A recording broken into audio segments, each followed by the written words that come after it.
এক হামলাতেই আমেরিকার $1 বিলিয়ন সম্পদ ছারখার করে দিল ইরান।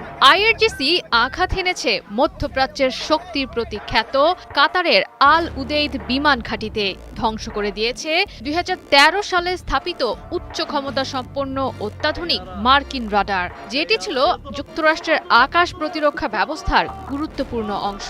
আইআরজিসির মিসাইল হামলাটির উদ্দেশ্য ছিল $1.1 বিলিয়ন ব্যয়ে স্থাপন করা ANFPS-132 block 5 upgraded early warning রাডারটি পুরোপুরি নষ্ট করে দেয়া।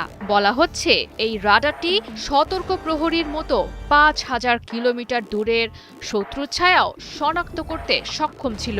এটি ধ্বংস করে দেয়া মানে আমেরিকা ও তার সহযোগীদের চোখ অন্ধ করে দেয়া, কেননা কাতারে থাকা মধ্যপ্রাচ্যের সবচেয়ে বড় মার্কিন ঘাঁটিতে বসেই উপসাগরীয় অঞ্চলের নজরদারি চালাতো আমেরিকা ও তার মিত্ররা।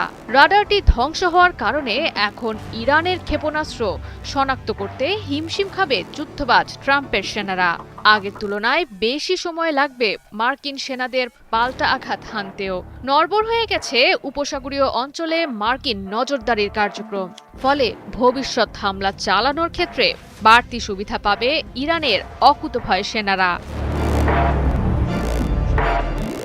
আমেরিকা ইসরায়েলের যৌথ আক্রমণে দেয়ালে পিঠ ঠেকে গেছে ইরানের। উপসাগরের বাতাসে এখন আর শুধু অদেখা উত্তেজনা নয়, সত্যিকার অর্থেই ভেসে বেড়াচ্ছে বারুদের গন্ধ। আলোচনার টেবিলে কিংবা পর্দার আড়ালের লুকোচুরি খেলা থেকে বেরিয়ে এসেছে ইরান। তোয়াক্কা করছে না প্রতিপক্ষ এবং তাদের সহযোগীদের কোনো ধরনের মনস্তাত্ত্বিক এবং কূটনৈতিক চাপ।